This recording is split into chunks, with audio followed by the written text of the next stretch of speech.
अवतरित होकर भाग्य विधाता भाग्य हमारे जगा रहा। परमात्म शक्तियों वरदानों को प्यार से हम पर बरसा रहा। अंतर मन का आंचल भर ले। पधारो जी आप हमारे द्वार, पधारो जी आप हमारे द्वार। स्वीकारो निमंत्रण, स्वागत है स्वांगन।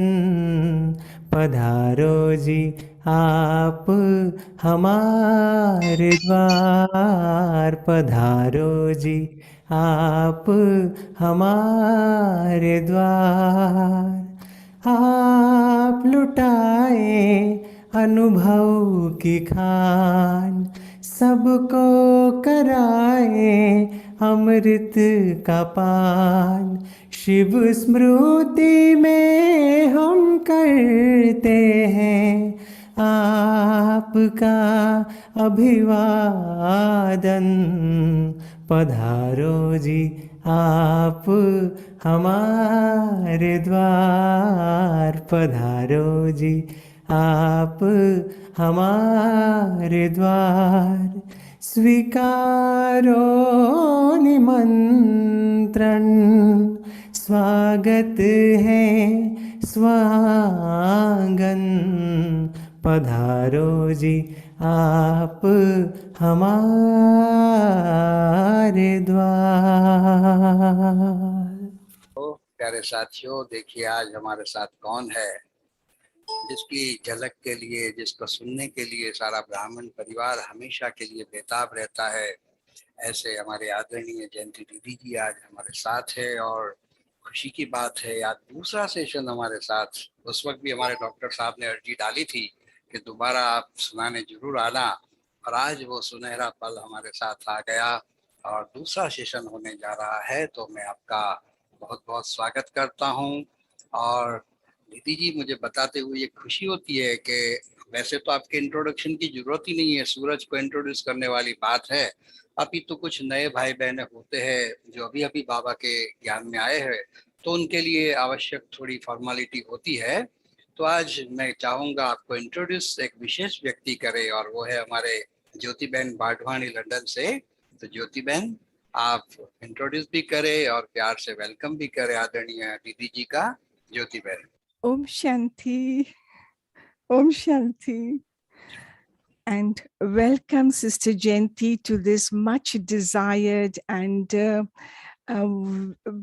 very popular program of Shiv Srimurti. We are very happy to have you. And just as brother said, you require no introduction. Nevertheless, I will like to say a few words for you. I think for the benefit of the Hindi-speaking brothers and sisters in Madhuban, I will now switch on to Hindi. जयंती बहन का परिचय देते हुए मैं आपको ये नहीं कहूंगी कि वो आज्ञाकारी है, अथक है, निर्माणचित है, सहनशीलता की मूर्त है, लेकिन ये तो आप सभी जानते ही हो। तो इसलिए मैं आपको वो सुनाऊंगी जो दादी जानकी इनके बारे कहती है। तो दादी जानकी हमेशा कहती थी कि ये एक्यूरेट देवता है। इस एक वाक्य में मानो कितना कुछ दादी ने बता दिया हमें। और अगर मुझे कुछ कहना पड़े तो मैं यही कहूंगी कि ड्रामा और बाप दादा ने बड़ी ही फुर्सत से इनकी आत्मा को घरा है, अर्थात कारीगिरी किया है। और छोटी ही उम्र में बाप दादा की नज़र इनके ऊपर थी और बाबा ने इनके प्रति जो भी महावाक्य उच्चारे वो एक एक महावाक्य प्रत्यक्ष हुए हैं और उसके हम सभी ही गवाह हैं। और बाप दादा इनके लिए कहते थे कि ये लंदन में बहुतों की सेवा करेगी, उनको हिस्ट्री ज्योग्राफी सुनाएगी, श्री लक्ष्मी श्री नारायण का राज कैसे आधा कल्प चला, फिर फलाने संवत में कैसे इस्लामी बौद्ध क्रिश्चियंस आए और कैसे झाड़ वृद्धि को पाता गया, ये वृक्ष इमर्ज हुआ। तो ये सब सुन करके वो कहेंगे इनमें तो स्पिरिचुअल नॉलेज है, और फिर ये कहेगी कि ये स्पिरिचुअल नॉलेज इंडिया में स्पिरिचुअल गॉड फादर दे रहे हैं और वो बीज रूप है। उनको बताएगी कि अभी ये आयरन एज है, फिर गोल्डन एज आने वाला है। तो ये सभी बातें सुन करके वो बहुत खुश होंगे और फिर कहेंगे आप औरों को भी बुलाओ। तो ये कहेगी हाँ हम बुला सकते हैं, क्योंकि सभी ये जानना चाहते हैं कि राजयोग से प्राचीन भारत कैसे हेवन बना। तो इस तरह से बाबा इनके लिए बहुत अच्छी अच्छी ब्लेसिंग्स दिया। और 2 दिन पहले जयंती बहन सुना रही थी कि उनकी किसी रिलीजियस आत्मा से मुलाकात हुई और फिर उन्होंने इनको 4 सेक्शन लेक्चर के बर वक्त दे दिया। तो फिर इन्होंने उनसे पूछा कि आपने क्या सोच करके हमें 4 सेशन दे दिया। तो उनका कहना था कि वो 1 वर्ष के लिए कहाँ गया हुआ था और मौन में रहा और फिर उनको ज्योति बिंदु का साक्षात्कार हुआ। तो जब इनकी सारी बातें सुन करके उनको बहुत ही अच्छा लगा और फिर इस तरह से उन्होंने ये निमंत्रण दिया। और फिर आपको जयंती बहन कभी सुनाएगी कि कैसे ये सारे डेलीगेशन आए और कैसे सर्विस मानो एक डोमिनो इफेक्ट बना और सर्विस कैसे वृद्धि को पाती गई। सच पूछो कि जयंती बहन अनुभव की खान है और आपको ये इतने अच्छे सर्विस समाचार अनुभव सुनाएगी। तो मनीष भाई मैं सोच रही हूँ कि आप इनका कम से कम 20 एपिसोड रखे ताकि वो आपको बहुत अच्छी बातें सुनाएगी बाबा का अनुभव। बोलता हूँ आपके मुख में गुलाब जामुन। जी थैंक यू ब्रदर, सभी को बहुत अच्छा लगेगा, सभी बहुत लाभ उठाएंगे। तो मैं सोचती हूँ कि आप ज्यादा समय न लूं, अभी आप जयंती बहन से सुनिए। थैंक यू ज्योति बहन, आपकी हर बात निराली होती है। धन्यवाद आपका। साथ साथ पूनम बहन दीदी जी हमारे साथ दिल्ली शालीमार बाग से है और ये जो शिव स्मृति का कार्यक्रम चल रहा है इसमें दिलो जान से आपने बहुत सहयोग दिया है। दिन रात एक करके दिल्ली के रत्नों को चुन चुन के इस सभा में आपने शामिल किया है। तो मैं चाहूंगा आप भी वेलकम करें पूनम बहन 2 शब्दों में। ओम शांति। आज हृदय से प्रसन्नता का अनुभव हो रहा है कि हमारे शिव स्मृति चैनल पर हमारी आदरणीय दीदी जी पधारी हैं। तो सारे शिव स्मृति परिवार की ओर से, दिल्ली के कला संस्कृति प्रभाग की ओर से, दिल्ली जोन के वरिष्ठ भाई बहनों की ओर से, सभी भाई बहनों की ओर से मैं तहे दिल से आदरणीय दीदी जी का स्वागत पुष्प गुच्छ के द्वारा कर रही हूँ। और मैं आदरणीय दीदी जी का स्वागत ये बैज लगा करके भी कर रही हूँ। और आपके नाम पर मेरे को प्यारे बाबा के जो राज भरे राज हैं, एक राज अभी अभी ही संकल्पों में गूंज रहा है कि भक्ति मार्ग के अंदर कृष्ण जयंती, शिव जयंती जो मनाई जाती रही है, है तो वो प्यारे बाबा और शिव बाबा से संबंधित, लेकिन उसमें जो एक जोड़ने का कार्य है जयंती शब्द ही है। क्योंकि जब आप प्यारे बाबा से जुड़े, क्योंकि जयंती अर्थात जन्मदिन, तो इतने सारे ब्राह्मणों का जो जन्म हुआ वो आप क्योंकि बाबा से जुड़े, दोनों अथॉरिटी से आप जुड़े हैं, इसलिए आपका विशेष सेवाओं का पार्ट भी विदेश में, भारत देश में, विदेश में अधिक, लेकिन भारत देश में उससे भी अधिक, क्योंकि हम तो हर समय आपको माउंट आबू में ज्यादा देखते हैं। लंदन वालों के तो आप है ही हैं, लेकिन भारतवासियों के भी आप हैं। और विशेष करके हम टीचर्स बहनों का मार्गदर्शन आप बड़ी ही कुशलता से, बड़ी ही ज्ञान की गहराइयों में ले जाकर के धारणाओं को स्वयं में धारण करके धारणा मूर्त बनाने के लिए जो सुंदर सुंदर पॉइंट्स देते हैं, जो कि दिल को छू जाती हैं, और ऐसे लगता है कि ये तो बहुत आसान है। जब हमारे वरिष्ठ इन धारणाओं को धारण कर सकते हैं तो हम टीचर बहने क्यों नहीं कर सकते। तो इस तरह से आपके उमंग उत्साह की क्लासेस, दिव्य गहराइयों से भरी हुई क्लासेस हमेशा ही हमको प्यारे बाबा से जोड़ करके रखती है।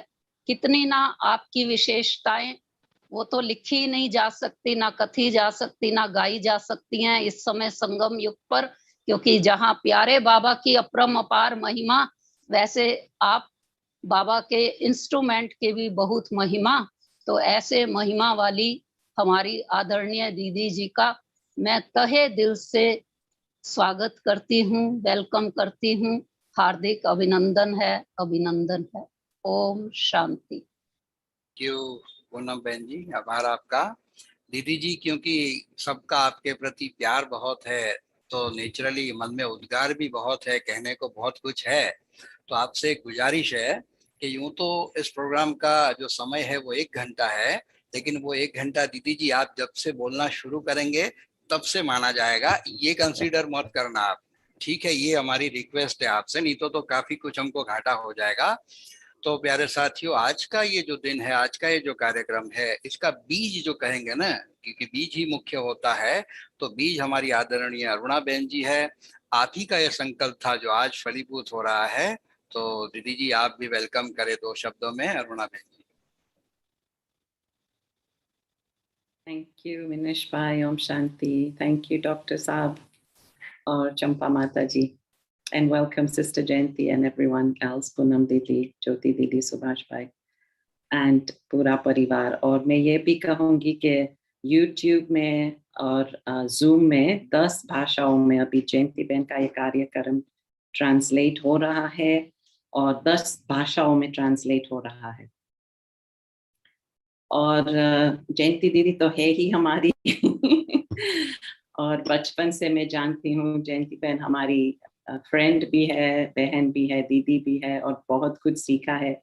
और ज्योति बहन आप एक जो बाबा का जो महावाक्य है वो आप भूल गए, और वो है कि बाबा ने कहा कि जयंती दीदी है फ्लाइंग एंजल, और इसके वजह से आप देख रहे हो कि जहाँ वो जाती है इसके पीछे हम सब झुंड भी जाते हैं। तो इसलिए आज 10 भाषाओं में जयंती बहन का ये ट्रांसलेट हो रहा है, क्योंकि हमेशा हर मतलब चिंतित मतलब सुनने के लिए बहुत आशिक होते हैं कि हम सुने, हम प्राप्त करें और हम आगे बढ़ते रहे। So Jayanti Ben, looking forward to hearing your experiences. Thank you so much for making this opportunity. Thank you सभी को। शुक्रिया अरुणा बहन जी। तो प्यारे साथियों, बीज तो आज के सभा का अरुणा बहन जी है, लेकिन खाली बीज से भी बात नहीं बनती, उस बीज को बोना पड़ता है, सींचना पड़ता है, उसकी जतन करना पड़ता है। तो ये सारा कार्य, ये सारी विधि हमारे सुभाष भाई ने की है। तो सुभाष भाई, आपके उमंग भी मैं जान सकता हूँ, समझ सकता हूँ, तो प्लीज आप भी 2 शब्द कहे। ओम शांति। शब्दों से कैसे श्रृंगार करे जो प्रत्यक्ष नजर आ रहा है। प्यारे भाई बहनों, आज का दिन तो शुक्रिया शुक्रिया का गीत गाने वाला है, क्योंकि आज हमारे महफिल में 7 समंदर पार से एक फरिश्ता आया है। आया है ना फरिश्ता। तो आज के प्रोग्राम की जो संकल्पना है, वैसे देखा जाए तो हमारी कुवैत में बैठी एक महान आत्मा अरुणा बहन का था।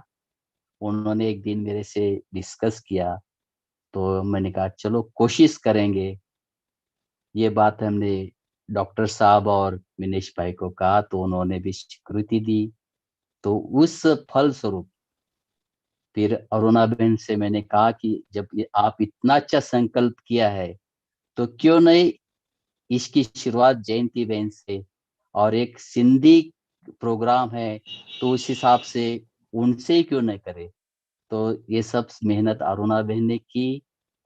और सबसे बड़ी बात है, हमारा जो मधुबन है, ज्ञान सरोवर है, विदेशी भाई बहनों बिना सुना सुना हो गया है।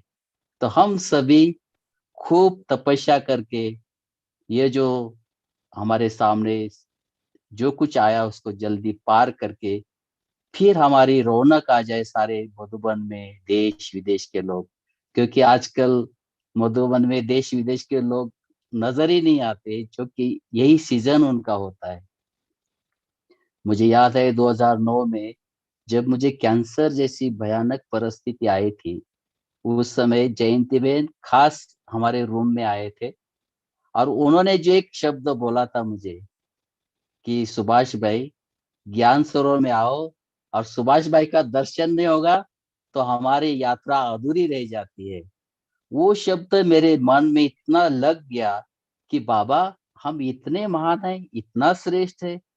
और ये जो शक्ति थी शब्दों में, वो शक्ति से हमें बहुत पावर मिली। तो आज मुझे बहुत खुशी है। और आप समझते हैं कि जयंती बहन को देखा माना फरिश्ते को देखा, जैसे अरुणा बहन ने बताया।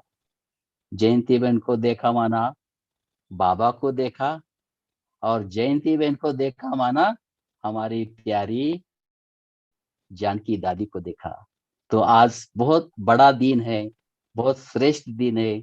मुझे याद है कि वो नारद जी की कहानी, कि परमात्मा के पास जाके वो कहते हैं कि मेरा कौन सी डायरी में नाम है, तो सबसे नंबर 1 में नारद जी का नाम था, जो भगवान को याद करते। लेकिन जो पास में एक डायरी दूसरी थी, उसमें देखा तो उसमें लिखा था जिसे भगवान याद करता है, वो डायरी में सबसे पहले जयंती बहन का नाम था। तो आज मधुबन की तरफ से, ज्ञान सरोवर के तरफ से, और सभी हमारे शिव स्मृति ग्रुप के तरफ से आज बहुत बहुत बहुत स्वागत है, वेलकम है।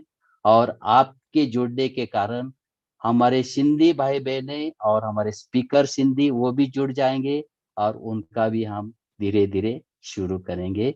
ओम शांति, ओम शांति। या सुभाष भाई आपका। और दीदी जी, मुझे बताते हुए ये खुशी हो रही है कि बहुत सालों पहले अव्यक्त बाप दादा को पूछा था हमारे डॉक्टर साहब ने कि बाबा, पुरुषार्थ को तीव्र करने के लिए मैं क्या करूं। तब अव्यक्त बाप दादा ने जवाब दिया था कि बच्चे, अनुभव सुनो और सुनाओ। और उसी डायरेक्शन को फॉलो करके इस कार्यक्रम को दीदी जी ये शुरू किया गया। और आज 18 महीने से ज्यादा समय हो गया, डेली ये कार्यक्रम चलता है। हर रोज कोई ना कोई एक वक्ता आता है और अपना अनुभव शेयर करता है। ये संगठन से हुआ है, संगठन की शक्ति है। तो मैं आदरणीय डॉक्टर जयंत भाई से भी अनुरोध करूंगा, आप भी वेलकम के 2 शब्द कहे, फिर भाइयों बहनों हम दीदी जी को सुनेंगे। डॉक्टर साहब। डॉक्टर साहब का साउंड नहीं है। ओम शांति। आज मैं अपने को भाग्यवान समझता हूँ कि मुझे आदरणीय विशेष जयंती दीदी का स्वागत करने का भी चांस मिल रहा है। ये वो दीदी है जिसको डायरेक्ट बचपन में बाबा ने सिलेक्ट किया, बड़े प्यार से सिलेक्ट किया। ये हम मुरली से सुनते रहते हैं। ये वही दीदी है जो बाबा के फरमान पर जैसे ही विदेश में गई, उनके दिल में बस सारे विश्व का मैप उनकी दिमाग में, दिल में है। और उनकी ये गहरी चाहना रही है, ये हम जानते हैं कि विश्व में सभी को संदेश मिल जाए, विशेष हर स्टेट और हर शहर में बाबा की विद्यापीठ भी हो और घर भी हो। इतनी विशाल भावना के साथ आप रात दिन सेवा कर रहे हैं। इतना ही नहीं, उनकी एक विशेषता बहुत श्रेष्ठ है जो हमें फॉलो करने जैसी है। वो ये है कि सब बड़े बड़े दादी दीदियों का प्यार उन्होंने अचीव किया है। इतना नम्र और इतनी सेवादारी होने के कारण सभी दादियां इनको बहुत गहरा प्यार करते हैं। वो भी हम देखते हैं, जो हमें भी फॉलो करने की आवश्यकता है। तो दादी दीदियों का तो प्यार मिला है, लेकिन सारे भाई बहनों को, ब्राह्मण कुल का भी उनके प्रति बहुत रिगार्ड है। तो ऐसे हमारे आदरणीय जयंती दीदी को स्वागत करते खुश हो रहे हैं हम। और आज सारे विश्व की नजर है, ये भी आगे बताया कि कैसे अनेक भाषाओं में इस बात का ट्रांसलेशन हो रहा है, कितनी बड़ी सेवा हो रही है। तो इसीलिए आपका बहुत बहुत दिल व जान से स्वागत है। हमारे प्यारे दीदी का बहुत बहुत स्वागत है। आप भले विश्व सेवा करते हो, विश्व में घूमते हो, कभी बड़ौदा में भी जरूर पधारना, ये हमारी आस भी पूरी करना। ओम शांति। ज्यादा टाइम नहीं लूंगा, लेकिन बस आपसे प्यार से सुनूं, यही हमारी आशा है। ओम शांति। और हम सब भी ऐसे सुनेंगे। थैंक यू डॉक्टर साहब। और जैसे कि सबने बताया, पूरे विश्व से आज सभी आत्माएं हमारे साथ जुड़ी है दीदी जी को सुनने के लिए। तो खास लंदन से मीना बहन, योगिना बहन और बहुत सारे भाई बहने जुड़े हैं। तो सभी का दिल से स्वागत है, स्वागत है, स्वागत है। प्यारे साथियों, एक हाथ खड़ा करके आप दीदी जी का अभिवादन करें। और मुझे पता है आप आतुर है दीदी जी को सुनने के लिए। तो चलिए अब हम दीदी जी को सुनते हैं। कब से वो हमें ही सुन रहे हैं, तो प्लीज दीदी जी आप शुरू करें। ओम शांति। आप सभी ने इतने प्यार से स्वागत किया, उसके लिए बहुत बहुत धन्यवाद। डॉक्टर जयंत, आपका चेहरा मैं बहुत वर्षों के बाद देख रही हूँ। मनीष भाई, पूनम दीदी, ज्योति बहन, अरुणा बहन, फिर सुभाष भाई, सभी ने बहुत प्यार के बातें सुनाई। Thank you. बाकी हाँ, सचमुच मुझे लगता है कि बहुत बहुत मैं भाग्यवान हूँ, क्योंकि जब मैं छोटी ही थी तो दादी जानकी हमारे घर पे आई थी। ये है 1957 की बात, जब मैं उस समय 7 वर्ष की थी और समर हॉलिडेज आने वाले थे। परंतु उस समय हमारे ग्रैंडफादर, मुरली दादा के बाप, उनकी तबीयत कुछ ठीक नहीं थी। तो दादी जानकी हमारे घर पे आई थी पूना में, और हमारी माता जी और ग्रैंड मदर अब हमारे दादा की सेवा कर रहे थे, तो वो भी वहाँ साथ थे। तो दादी जानकी ने बहुत प्यार से हमारे दादा के साथ बात की और ज्ञान सुनाया। तो उन्होंने सोचा कि एक बारी तो विजिट करने के लिए आना ठीक है। परंतु फिर दादा ने देखा कि हमारी ग्रैंड मदर और माता जी बहुत प्यार से सुन रहे हैं, तो उन्होंने कहा कि आप क्यों नहीं थोड़े दिनों के लिए हर रोज यहाँ आए। तो वो स्वीकार किया प्यार से।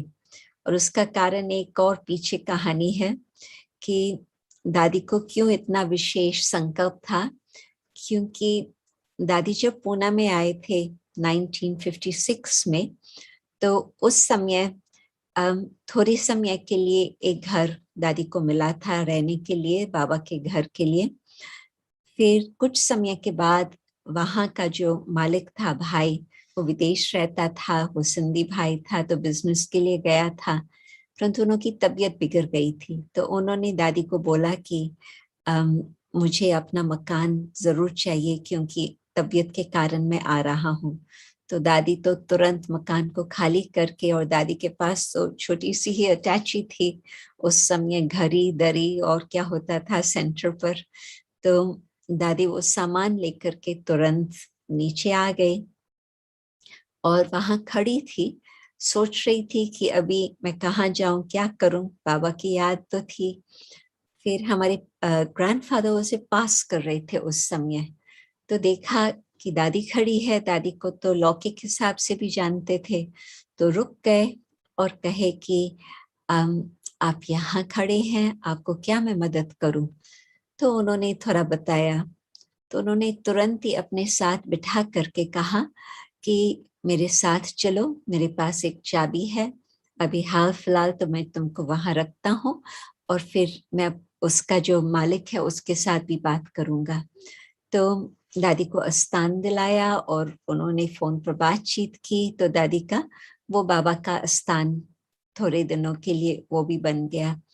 तो दादी ऐसे आत्मा है जो किसने बाबा के लिए, बाबा के घर के लिए कुछ भी किया हो, दादी कभी भूलती नहीं है। भविष्य में तो उसका जो रिटर्न मिलेगा वो तो देख लेंगे, परंतु तुरंत ही दादी को ये भावना होती थी कि मेरे तरफ से उनकी जो पालना हो सकती, जिससे वो बाबा के नजदीक आ सके, मुझे जरूर उनको वो स्वीकार, वो पालना देनी होगी। तो इस कारण से फिर दादी कुछ दिनों तक अपने घर पे आती रही। तो माता जी और ग्रैंड मदर तो तुरंत ही ज्ञान में आ गए और तुरंत ही बाबा को भी पत्र लिखे। तो बाबा को बहुत खुशी हुई, क्योंकि बाबा उनको लौकिक हिसाब से जानते थे। वो फिर और डिटेल की और कहानी है, परंतु फिर जब अपनी समर हॉलिडेज आ गए मार्च अप्रैल मास में, जहाँ दादी का स्थान था वो उस समय भी छोटा ही था, तो दादी को जो सामने वाला घर था वहाँ की माता जी आती थी क्लास में, तो वहाँ उस बगीचे में बच्चों का क्लास चलता था। तो दादी कई बार, एक और बहन थी जो हम लोगों का क्लास कराती थी, परंतु दादी फिर आकर के हम लोगों के साथ कुछ चिट चैट करती थी, कभी टोली खिलाती थी, कभी थोड़ा बहुत कुछ बनाया हुआ होता था वो खिलाती थी। इस तरह से दादी हम लोगों की पालना करती रही। फिर पिताजी वापस विदेश से आए, तो ये था सितंबर मास। तो उस 6-7 मास के अंदर माता जी तो बहुत पक्की ज्ञान में हो गई थी और बाबा को पत्र लिखा था कि इस जन्म में भी मैं आपके घर में बहू रानी बन के आई, तो मैं चाहती हूँ कि अगले जन्म में भी, सतयुग में भी आप मुझे ऐसे ही भाग्य देंगे। तो बाबा ने बहुत अच्छा पत्र लिखा था कि रजनी तुम तो हो शिव साजन की सजनी। तो उसका तो पूरा ही परिवर्तन हो गया था जीवन। तो पिताजी उसको देख करके सोचते थे कि अभी भारत में ज्यादा रहना तो उनका तो सहज नहीं था, तो वो कहते थे कि हमारा लंदन में कुछ बिजनेस शुरू होने वाला है, तो सारा परिवार साथ वहां चले। तो दादी ने जब सुना तो सोचा कि ये नया फूल इतना दूर चले जाए, अभी वो कैसे मैनेज कर सकेंगे। माता जी की आयु करीब 25 वर्ष की थी, मैं समझती उस समय। तो दादी ने ये बहुत अच्छा विचार दिया कि आप दिल्ली में रजौरी में आजकल बाबा और मम्मा है, आप क्यों नहीं वहां पर जाकर बाबा से छुट्टी लेकर के फिर आप जाना। तो पिताजी को भी राय अच्छी लगी, क्योंकि उनकी बहन वहां रहती थी और बहन से भी कुछ वर्ष हो गए मिले। तो हम सब गए थे दिल्ली, और बाबा की बड़ी दिल इतनी, बाबा जो अपना ओम प्रकाश भाई, जिसको बाद में हम कहते थे ट्रेन वाला, ट्रेन की रिजर्वेशन करता था मधुबन में, परंतु उन दिनों में वो दीदी के पास, बड़ी दीदी के पास रजौरी गार्डन में, वो वहां पर सेवा में थे। उस समय तो यंग कुमार थे। तो बाबा ने उसको बोला कि माता जी को तुम हर रोज, क्योंकि नवंबर तब तक हो गया था, नवंबर मास दिवाली के दिन, तो बाबा ने कहा कि घर वाले उनको सवेरे अंधेरे में आने नहीं देंगे, आप खुद जा कर के उनको अपने साथ लेके आओ। तो रजौरी से आता था ईस्ट पटेल नगर, जिन्हों को दिल्ली की पहचान है, बहुत दूर दूर के रास्ते हैं वहां, तो अच्छी दूरी का रास्ता था, परंतु वो मैं समझती घर से शायद 5 बजे निकलता होगा, 6 बजे तक पहुंचता था, फिर माता जी को रजनी बहन को ले आता था अपने साथ क्लास में ताकि वो आकर के मुरली सुने। तो रजनी बहन ने फिर प्रोग्राम बनाया कि सारा परिवार बाबा के पास चले मिलने के लिए। तो हम सब फिर बाबा के पास गए मिलने के लिए, और बाबा ने बहुत प्यार से पहले दादी निर्मल शांता को रखा कि वो पहले हमारे पिताजी से मिले, हम सब से मिले।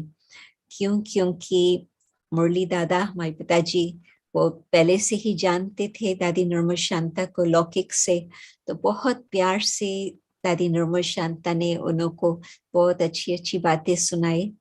फिर हम मम्मा के पास गए, मम्मा भी तो बिल्कुल चंद्रमा समान चेहरा चमकता हुआ इतना प्यार से मिली, और हम सबको मिल करके सौगातें भी दी। छोटी सी सौगात जो मुझे दी, एक पिंक प्लास्टिक का बॉक्स था, उसमें सूखा मेवा था। तो वो मैंने, उस समय मेरी आयु थी 8 साल की, वो मैं अपने साथ, नट्स तो फिनिश हो गए परंतु मैं अपने पास रखा जब तक कि मैं 15 साल की हुई, और वो टूटा नहीं, तो वो मेरे साथ रहता था। तो मम्मा ने भी हम सबकी दिलियों को बहुत मुलायम किया, दिलियों को जीत लिया। फिर बाबा के पास चले, तो बाबा जानते थे कि मुरली दादा, वैसे बाबा ने खुद ही दादी जानकी को बोला कि ये अच्छी आत्मा है, इसकी सदा पालना करते रहना। तो दादी ने तो प्यार से अंत तक वो बिल्कुल जो बाबा की आज्ञा थी बहुत दिल से उसकी पालना की। तो बाबा जानते थे कि इस आत्मा को नरम कैसे किया जा सकता है परिवार की भासना दे करके। फिर जब बाबा के सामने प्रश्न रखा, तो बाबा ने दोनों को दृष्टि देख करके कहा कि जरूर सीता भी तो 7 समुद्र पार गई और राम की बन करके रही, तो रजनी बेटी तुम भले जा सकती हो, और बाबा तुमको वहां पर भी मुरलियां भेजता रहेगा। तो इस तरह से बहुत अच्छा छुट्टी दे करके बाबा ने मुरली दादा को भी बहुत प्यार से उठाया। फिर हम सब लंदन में आए, और लंदन में आते ही माता जी का तो जो नियम था 4 बजे उठने का आदत, वो तो उसने चालू ही रखा। और फिर उसने ये देखा था पूना में कि विशेष सोमवार और गुरुवार के दिन भोग लगता था। तो उस समय फिर हम अपने घर पे भी विशेष सवेरे सवेरे सोमवार और गुरुवार को हम भोग लगाते थे, और मुझे कुछ अच्छे अच्छे दृश्य सामने आते थे, और उसका थोड़ा बहुत मैं रजनी बहन को वर्णन करके सुनाती थी। तो उस समय उसको भी कुछ मदद मिल जाती थी। और फिर रात्रि को मेरा छोटा भाई था और मैं, तो हम दोनों को बिठा करके योग कराती थी, और फिर कुछ मुरली का अंश पढ़ के सुनाती थी। उस समय क्वेश्चन आंसर्स या धारणा की पॉइंट्स या वरदान वो तो थे नहीं, बाबा की ही स्ट्रेट मुरली आती थी। तो वो बिल्कुल एक्यूरेट हर सोमवार के दिन मुरली बुक पोस्ट आता था, जिसमें सप्ताह की मुरलियां होती थी। बुक पोस्ट पहुंचने में तो 2 सप्ताह लगता था भारत से यहाँ तक, परंतु हर रोज की मुरली हर सप्ताह वो पोस्ट बिल्कुल कायदे से आती थी। कब कब बाबा का पत्र भी होता था, परंतु विशेष फिर दादी जानकी का भी पत्र आता रहा, और उससे भी हमारी माता जी की बहुत अच्छी पालना हुई। तो कभी कभी बाबा का याद प्यार का पत्र सुनाती थी, कभी कभी दादी की जो क्लास होती थी याद प्यार होता था, वो पत्र में आता था, वो सुनाती रही। तो उसकी भी बाबा दूर बैठे भी पालना करते रहे। और एक विशेष बात, मैं समझती कईयों को ये मैंने अनुभव सुनाया है, परंतु अम, मैं वो भी सुनाती हूँ। करीब 2 वर्ष के बाद समर के दिन थे, हम लोग बगीचे में खेल रहे थे और दरवाजे पर खड़खड़ाने का आवाज आया, तो हम भागे दरवाजा खोलने के लिए। तो पोस्टमैन एक पार्सल लेके आया था। नहीं तो पोस्ट तो दरवाजे के थ्रू आ जाती थी, परंतु ये पार्सल देना था। तो माता जी ने कहा कि हाँ खोलो, तो हमने बड़े खुशी से वो पार्सल खोली। भारत का पार्सल था, एयरमेल में। तो उसमें 6 आपूसी आम थे। आप सोचो कितना हम लोग टच हुए होंगे। और कहानी ये थी कि बाबा बॉम्बे में थे और बाबा आम खा रहे थे। तो बाबा ने उस समय बच्चों को याद किया और कहा कि वहां पर तो बच्चों को ये नहीं मिलता होगा। और बात सही थी, उन दिनों में सारे ही इतने बड़े लंदन में एक ही इंडियन स्टोर था और वहां पर ही सूखी चीजें मिलती थी, ग्रोसरीज, दालें वगैरह। बाकी भारत से या कई स्थानों से ताजा फल सब्जियां इस तरह के आए, वो तो जमाना था ही नहीं। और हमारे तो बहुत सारे संबंधी थे भारत में, परंतु किसी को भी ये ख्याल नहीं आया कि हम बच्चों को आम भेजें।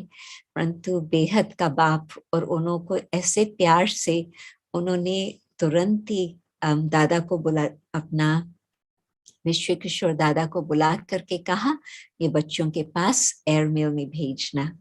तो आप सोचो कि बाबा की कितनी विशाल दिल, कितनी विशाल बुद्धि। इस तरह से बाबा पालना देते रहे भिन्न भिन्न प्रकार से। और पत्र तो आता था, वो भी बड़ा प्यार वाला, बहुत बहुत अच्छी बातें बाबा लिखते थे। मम्मा का भी पत्र आता था। मम्मा की बाबा का पत्र आता था सिंधी भाषा में, वो लाल पेंसिल वाला। और ईशु दादी का उस बीच में बिल्कुल मोती जैसे ईशु दादी की लिखत होती थी, तो ब्लू इंक में उसका वो आता था, ताकि क्योंकि बाबा के शब्द सब नहीं समझ पाते थे, परंतु जो ईशु दादी लिखती थी वो तो बहुत क्लियर होता था। और फिर मम्मा का पत्र आता था गुरुमुखी में।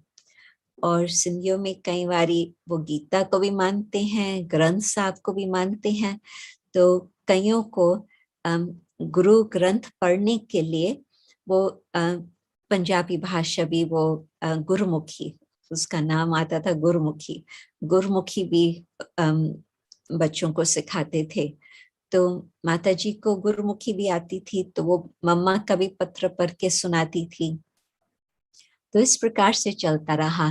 फिर जब तक मैं समझती शायद 14 साल की थी, तो हमने सोचा कि अभी इतना ध्यान का या ज्ञान का इतना मजा नहीं आ रहा था। तो हमने माता जी को कहा कि हम फिर बाद में थोड़ा करेंगे। तो वो बहुत सेंसिबल होकर के हम लोगों को छुट्टी दे दिया। अच्छा ठीक है। तो फिर भारत में आना हुआ 1964। उसके बाद तो उस समय टेप रिकॉर्डर नई चीज निकली थी। तो मुरली दादा का बाबा के प्रति बहुत भावना, बहुत प्यार। तो उन्होंने जर्मनी में देखा था टेप रिकॉर्डर। तो उन्होंने टेप रिकॉर्डर, उस समय तो बहुत बड़े साइज का होता था, रील भी इतनी बड़ी बड़ी होती थी। तो वो जब हम लोग भारत आने वाले थे, तो वो लेके आए कि रजनी बहन बाबा के लिए ये मधुबन में लेके जाए। तो वो तो जब लेके गए मधुबन में बाबा के पास, बाबा तो बहुत खुश हुए। और बाबा ने कहा कि ये टेप रिकॉर्डर है सबसे मेरा सियाना बच्चा, क्योंकि एक शब्द भी बाबा की मुरली का भूलता नहीं है। बाबा जिस तरह से बात करते हैं उसी तरह से वो याद करके फिर सबको सुनाता है। तो बाबा तो हर बात में बहुत ही प्यार से स्वीकार करते हैं। तो इस प्रकार से बाबा को भी बहुत अच्छा लगा। और उस समय मम्मा थी ये सितंबर 1964 की बात है। मम्मा थी उस समय बॉम्बे में, वाटरलू मैंशन, और माता जी तो रोज क्लास में जाती रही। तो माता जी ने मम्मा से पूछा कि बच्चों को मैं ले आऊं। तो हमारी आयु उस समय होंगी 15। तो 15 इयर्स की आयु में, और हमारा भाई मेरे से 4 साल छोटा, तो हम दोनों मम्मा के पास गए। और उस समय मम्मा के चेहरे से बिल्कुल पता नहीं चलता था कि मम्मा की तबीयत कोई ठीक नहीं है। मम्मा का चेहरा तो चमक रहा था, जैसे आप लोगों ने कहानियां सुनी है, डॉक्टर आते थे, पूछते थे कि पेशेंट कौन है, चेहरे से तो बिल्कुल कुछ पता नहीं लगता था। परंतु मम्मा का भी इतना प्यार, जो उस समय तो हमारे पास कुछ ज्ञान का ये भी नहीं था, तो भी मम्मा इतना प्यार से हम दोनों से मिली। और रजनी बहन ने मम्मा को एक बात कही, मम्मा आप इसको बोलो कि ज्ञान सुने, कुछ योग करे। और मम्मा मुझे देखे, रजनी बहन को देखे, हम दोनों को देख करके फिर उसको कहती है कि तुम इसको छोड़ो, जब इसका समय आएगा अपने आप ही कहेंगे कि मुझे योग सीखना है। तो माता जी को उत्तर तो मिल गया। फिर मम्मा को कहे कि परंतु मम्मा इसको जो दर्श उस समय बचपन में देखने को मिलता था, उससे मुझे बहुत प्राप्ति होती थी, क्योंकि दूर बैठे मुझे वो भी एक मदद मिल जाती थी। तो मम्मा उसको फिर दृष्टि दे करके कहे, देखो तुम तो उस समय ज्ञान में बहुत छोटी थी, तो बाबा तुमको भिन्न भिन्न प्रकार से सहयोग दे रहा था, परंतु अभी तो तुम ज्ञान में बड़ी हो गई हो, अभी तो तुम अपने पांव पर खड़ी हो, तो ये बातों को छोड़ो, तुम अपने ज्ञान योग की मस्ती में रहो और बाबा तुमको मदद करता रहेगा। तो मम्मा इतना प्यार से हर बात उसको समझाया, जो वो फिर शांत हो गई। परंतु वो जो मम्मा का प्यार था, वो भी दिल को बहुत, जैसे कि वो और ही पक्का संबंध जोड़ता गया। और हम लोग तो फिर वापस लंदन आ गए, हम भाई और हम, और रजनी बहन थोड़ा भारत में ज्यादा रह करके फिर मधुबन गई। और एक दिन मम्मा ने देखा कि इसकी तबीयत थोड़ी ठीक नहीं है, तो पीठ में बहुत दर्द था। तो मम्मा ने अपना हाथ ऐसे ऐसे किया। उसके बाद रजनी बहन को कभी वो पीठ का दर्द वापस नहीं आया, लास्ट तक भी। तो योगियों में कुछ शक्ति होती है जो तबीयत को भी ठीक कर सकती, वो उसका कोई पब्लिसिटी नहीं होती, परंतु शांति से जब जब ऐसे मौका कुछ बनता, तो उन्हों के हाथ में वो जो कला होती है किसको तबीयत को ठीक करने की, वो बीच बीच में वो भी कहानियां होती है।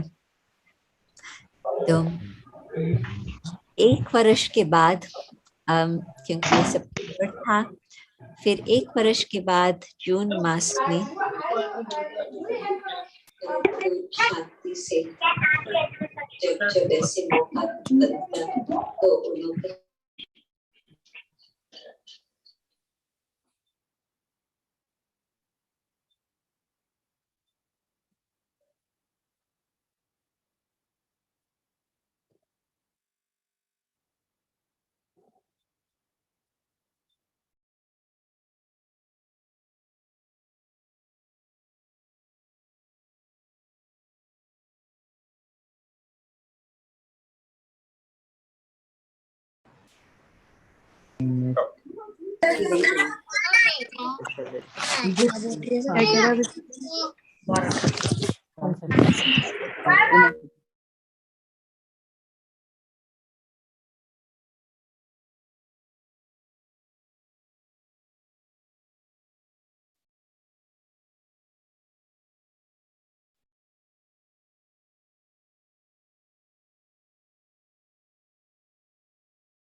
शांति।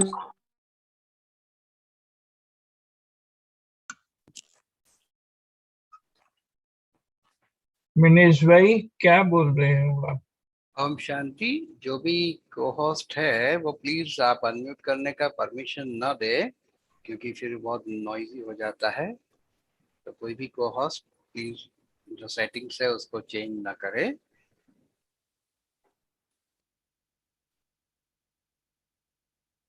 ओके हो गया? वो म्यूट है दीदी जी, वो अनम्यूट करेंगे तब हो पाएगा।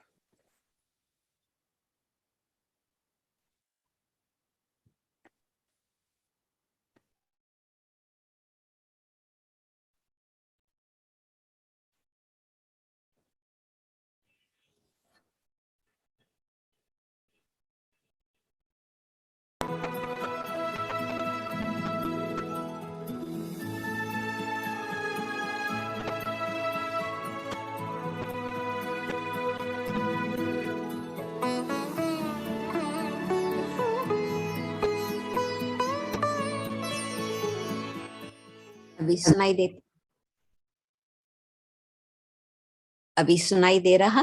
जी ठीक है, बिल्कुल। ओके जी। तो उस टेलीग्राम में समाचार ये था और सिग्नेचर थी पिताश्री, और समाचार ये था Mateshwari left, physical coil has ascended and for time कुछ बताया था, नथिंग न्यू ड्रामा। तो इस प्रकार से उनका टेलीग्राम था, तो हम तुरंत ही योग में बैठे। और फिर उसके बाद जो अगले वर्ष हम फिर दोबारा भारत गए, तो संकल्प ये था कि 64 में अच्छा है कि हम मम्मा से मिले। अभी 66 है और पता नहीं बाबा का अभी और आगे क्या होगा, जरूर आबू में जाना चाहिए। तो उस समय फिर हम आबू में गए और उस समय तो बाबा तो बहुत खुश हुए, और सब जो भी छोटी कुमारियां थी उनको फ्रंट लाइन में बिल्कुल आगे बाबा बिठाते थे। और उस समय फिर हर रोज तो मुरली बाबा से सुनते थे, परंतु ये था मॉनसून का टाइम।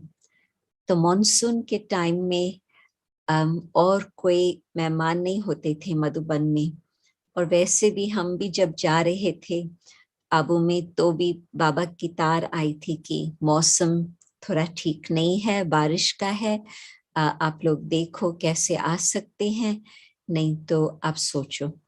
तो दादी ने हम लोगों से पूछा था, तो माता जी को तो पक्का ही था कि आबू जाना ही है। तो फिर हम लोग एनीवे निकल आए थे और मॉनसून टाइम था, परंतु दादी उस समय अहमदाबाद में थी। बाबा ने दादी को वहां रखा था और दादी की तबीयत कुछ ठीक नहीं थी, परंतु बाबा ने दादी को भी उस समय मधुबन में बुलाया। तो अहमदाबाद से वो भी ज्वाइन करके हमारे साथ आकर आबू पहुंचे। और आबू में तो जबकि और कोई थे ही नहीं, हम छोटा सा ग्रुप था। कुछ पूना की पार्टी, उसमें हमारी मदर ग्रैंड मदर दोनों ही थे, और फिर कुछ अहमदाबाद के भी 2-4 लोग थे। उसमें विशेष गुलाब माता, जो बाबा के पुराने बच्चे हैं उनको याद होगा कि गुलाब माता एक विशेष आत्मा थी, जो बाबा के सामने उस समय साकार में बाबा ने उसको भी बहुत बहुत अच्छी तरह से पालना दी। तो छोटा सा ही ग्रुप था, बाकी तो मधुबन निवासी करीब 30 थे, बिल्कुल उस समय ज्यादा कोई और हाजिर नहीं थे। तो बाबा ने जब हम सामने बैठे थे तो बाबा कुछ कुछ इंग्लिश में भी शब्द बोलते थे, परंतु जब हम पहले पहुंचे दादी के साथ, तो रात्रि को हम बाबा से गुड नाइट करने गए थे। तो बाबा ने उस समय देख करके कहा कि बच्चे आप लोगों को कुछ चाहिए? हमने कहा नहीं बाबा। तो कहा कि वैसे तो मम्मा सबसे पूछती थी, परंतु आज बाबा आपसे पूछते हैं। 1 वर्ष ही हुआ था मम्मा का देह का त्याग होते। तो बाबा कहे कि आपको टूथपेस्ट चाहिए, टॉवल चाहिए, लच्छू खरी है, वो आपको सब कुछ दे सकती है। कहा नहीं बाबा सब कुछ है। फिर कहा कि आप लोगों को रोटी खाने की तो आदत नहीं होगी, आपको डबल रोटी बाहर से मंगा के देवे, वहां पर दुकान है, डबल रोटी मिल सकती। तो हमने हंस के कहा कि बाबा हमको रोटी खाने की आदत है, कोई ऐसी बात नहीं है, हम पसंद करते हैं रोटी। फिर बाबा कहे बिस्किट चाहिए, बाबा बिस्किट मंगा सकते हैं। तो कहने का मतलब कि बाबा का जो बड़ी माँ का पाठ था, इतना प्यार से वो बड़ी माँ का पाठ भी बजाते रहे। बहुत ही प्यार से बाबा हर प्रकार से न सिर्फ मुरली द्वारा पालना दी, परंतु बीच बीच में फिर कभी सुबह को कभी शाम को बुला करके बाबा फिर बैठते थे। बाबा कभी बैडमिंटन भी खेलते थे। मेरा भाई मेरे से छोटा था, परंतु बाबा तो बहुत लंबा, और बाबा वो 11 साल का, और बाबा तब तक 91 का। तो उस समय बाबा की लंबाई इतनी, तो बस बाबा शटलकॉक को ऐसे करते थे तो दूर तक वो चला जाता था। तो बाबा जीत लेते थे, तो देखने वाले बहुत खुश होते थे, बहुत हंसते भी थे। तो वो समय की जो अनुभव की बातें थी, ऐसे लगता था कि हम कहाँ स्वर्ग में पहुंच गए हैं। प्यार और बाबा का संग, और सब दीदी, उस समय दीदी मनमोहिनी साथ में वहां बाबा के साथ होती थी। बाबा ने दीदी मनमोहिनी को वहां रखा था मम्मा के बाद। तो वो सब कुछ बहुत ही सुंदर सीन्स अनुभव हो रही थी। और पहले जो मैं सोचती थी कि 4-5 दिन आबू में तो इतने ही दिन हम क्या करेंगे, परंतु दिन ऐसे बीतते गए, और बाबा भी हर रोज कुछ नई नई बात करते रहे। कभी बाबा कहे कि आओ पिकनिक करें, तो मैं सोचती थी कि बारिश में कहाँ पर हम पिकनिक कर सकेंगे। परंतु बाबा जब देखता था कि मौसम थोड़ा क्लियर है, तो ऊपर जो शशि बहन की ऑफिस है, वहां ऊपर में छत उस समय खुली थी, तो वहां पर बाबा पिकनिक कराते थे। तो मतलब संगम युग के वो बहुत न्यारे प्यारे खुशी खुशी के बचपन के दिन थे। और एक रात्रि को बाबा ने कहा कि बच्ची तुम कल सीढ़ी के चित्र पर समझाना। तो मुझे तो सरप्राइज लगा। फिर बाबा ने कहा कि तुमने सीढ़ी का चित्र देखा है? मैंने कहा नहीं बाबा। तो उस समय नया चित्र बना था, तो बाबा ने फिर, एक कुमारी थी संतोष, जो बाद में फिर बिदर में रहती थी, वहां सेवा की। उन्होंने तो कुछ समय पहले शरीर छोड़ा। तो उस समय उसकी आयु मेरे समान ही थी, शायद मेरे से 1-2 वर्ष बड़ी थी। तो बाबा ने संतोष को कहा, वो भी मेरे साथ ही बाजू बैठी थी, तो उसको बोला कि तुम उसको कल इसका समझाना। तो बाबा का जो भंडारा था, प्राइवेट भंडारा, जहां आजकल हम जूते रखते हैं, वहां एक छोटा सा जगह बनी हुई थी। और बाबा का भंडारा कैसे होगा, बहुत सिंपल, एक छोटा सा नल का था जहां सब्जी धुलाई हो या पानी मिले, और एक छोटा सा एक स्टोव था, बस इतना ही था बाबा का भंडारा। क्योंकि बाबा के लिए सब्जी भी इतनी बनती थी, दाल भी इतनी, चावल भी इतने, रोटी भी इतनी, बिल्कुल छोटी पूरी भी बड़ी पूरी नहीं, छोटी पूरी के समान बाबा के लिए रोटी बनती थी। तो बाबा ने उस संतोष को कहा कि तुम इसका सहयोग लो। तो ज्यादा तो कुछ करने का होता ही नहीं था, परंतु वो बहुत प्यार से ज्ञान की चिटचैट करती थी। और एक दिन हम कर रहे थे कुछ चिटचैट, तो फिर हम लोगों ने देखा, पहले तो ध्यान नहीं गया, हम लोग नीचे पट पर ही बैठ करके कुछ न कुछ कर रहे थे और बातें कर रहे थे। तो फिर हम अचानक ऐसे खड़े होकर ऐसे देखे, बाबा वहां खड़ा है, और बाबा देख रहे हैं, और बाबा खुश हो रहे हैं कि बच्चियां आपस में अच्छी ज्ञान की चर्चा कर रही है। तो उसी संतोष को बाबा ने कहा उसको कल समझाना। तो उसने मुझे चित्र वो समझाया और सहज था, क्योंकि झार और चक्कर की बातें तो पहले बचपन से सुनी थी। तो उस समय हिंदी में सारी लिखत थी तो वो तो मैं पढ़ नहीं पाती थी, परंतु जो चित्र थे वो भी बहुत क्लियर थे। तो फिर बाबा ने कहा था कि भले तुम इंग्लिश में बताना, क्योंकि हिंदी इतनी अच्छी नहीं आती थी, बहुत कम आती थी। तो बाबा ने कहा था कि जो पॉइंटर होता है ना लकड़ी, तो वो पॉइंटर लेकर के तुम समझाना। तो उस दिन रात्रि को 8:15 बजे सब इकट्ठे हुए थे हिस्ट्री हॉल में, और जो गद्दी पहले जो बहनों की तरफ गद्दी रहती वो बाबा की गद्दी थी, जो भाइयों की तरफ गद्दी रहती वो मम्मा की गद्दी, और बीच में कोई भी और बहन हो वो कभी क्लास कराती है रात को, उसके लिए गद्दी थी। तो वहां पर चित्र स्टैंड पर रखाया और फिर मुझे वो लकड़ी दी, तो मैं वो चित्र बता रही थी इंग्लिश में। मुझे मालूम था कि दादा विश्व किशोर इंग्लिश जानते हैं, दादा विश्व रतन इंग्लिश जानते हैं, और चंद्रास दादा थोड़ी बहुत इंग्लिश जानते हैं, बाकी तो और कोई इंग्लिश जानने वाला था नहीं। तो मैं थोड़ी हल्की थी कि यदि कुछ मेरे से गलती भी हो गई इतना कोई समझेगा नहीं, ये 3 दादा थे वो समझ लेंगे, बाकी तो और कोई नहीं। तो मैंने वो समझाया। फिर जब मैंने चित्र को छोड़ के सभा को देखा तो मैंने देखा कि बाबा वहाँ जो कॉरिडोर है, पैसेज है, वहां पर खड़े हैं और खिड़की से देख रहे हैं और सुन रहे हैं। बाबा को मालूम था कि बाबा अंदर आएंगे तो फिर तो मैं चुप हो जाएंगे लज्जा के कारण, परंतु बाबा बाहर से देख रहे थे और सुन रहे थे। फिर बाबा अंदर आए तो मैं तो फिर तब तक फिनिश करके सामने बैठ गई। तो बाबा ने उसी समय तुरंत ही कहा कि बहुत अच्छा किया बच्ची, बहुत अच्छा। और मैंने सोचा कि बाबा सबको ऐसे कहते होंगे, कुछ थोड़ा बहुत करता है तो बाबा अप्रिशिएट करते हैं।